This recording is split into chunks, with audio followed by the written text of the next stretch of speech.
ইয়াবার করাল গ্রাস, দেশ করেছে সর্বনাশ। গতকাল ধরা পড়ছে 4 জন ইয়াবা কারবারি। তবে প্রথমে পাবলিক আটক করে, পরে পুলিশ গ্রেপ্তার করে নিয়ে যায়।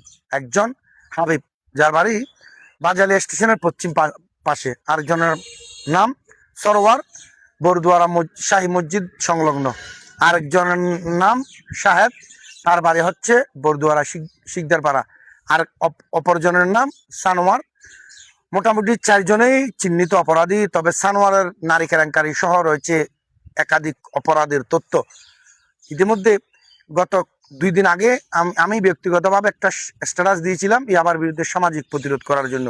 কারণ সাতকানিয়ায় 17টি ইউনিয়নে যেই পরিমাণ ইয়াবা কারবারি, আসলে প্রশাসনের সাথে যদি একটু হিসেব করি তাহলে এরকম 5টি থানা দিলেও এই ইয়াবা কারবারিদেরকে আইনের আওতায় আনা সম্ভব হবে না। কারণ সমাজের রন্ধ্রে রন্ধ্রে বিস্তার করেছে এইসব অপরাধীরা। আর 4টি স্তরে মোটামুটি ইয়াবা কারবারিরা তাদের ব্যবসা করে। প্রথম ডিলার, পরবর্তীতে পাইকার, দ্বিতীয়ত খুচরা এবং চতুর্থ হচ্ছে ভোক্তা, অর্থাৎ যারা সেবন করে। 4টি স্তরের কেন্দ্রবিন্দু হচ্ছে মোটামুটি বহুকাল থেকে বরদুয়ারা, এবং যেখানে ইয়াবা যেখানে ওপেন সিক্রেট সেটি হচ্ছে বরদুয়ারা। আপনি সন্ধ্যার পরে যখন শিকদারপাড়া ব্রিজের উপর দাঁড়াবেন তখন বুঝতে পারবেন আসলে গলি থেকে কি পরিমাণ ইয়াবা কারবারিরা আসে এবং রাস্তার উপর প্রকাশ্যে দাঁড়িয়ে থাকে। আবার মোটরসাইকেল যোগে যারা খুচরা তারা এখান থেকে ছদ্মবেশে ইয়াবা কিনে নিয়ে যায়।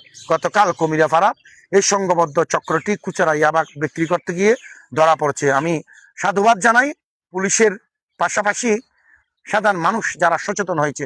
আসলে আমরা সচেতন হলে ইয়াবা কেন, এর চেয়ে বড় বড় অপরাধ আমরা দমন করতে পারবো যদি না আমরা সচেতন হই। সমাজে যারা চিহ্নিত অপরাধী, যারা মাটি লুট করে, যারা গাছ লুট করে, যারা সরকারের সম্পদ লুট করে, যারা ইয়াবা কারবার করে, তারা শুধুমাত্র 3%। আর আমরা 97% মানুষ হচ্ছি নিরপরাধ। আর আমরা জাগলে তারা ইঁদুরের গর্ত খুঁজে পাবে না। আসুন আমরা সচেতন হই, সমাজে সমাজে, এলাকায় এলাকায় এসব ইয়াবা কারবারিদের বিরুদ্ধে সোচ্চার হই, প্রতিরোধ করে তুলি। তাদেরকে বহিরাগত এলাকায় আসলে তাদেরকে জিজ্ঞাসাবাদ করি। সন্দেহ হলে আমরা পুলিশ ডাকবো। তবে কেউ যাতে আমরা মব সৃষ্টি না করে, গণপিটুনি না দিয়ে তাদেরকে পুলিশের হাতে সোপর্দ করবো।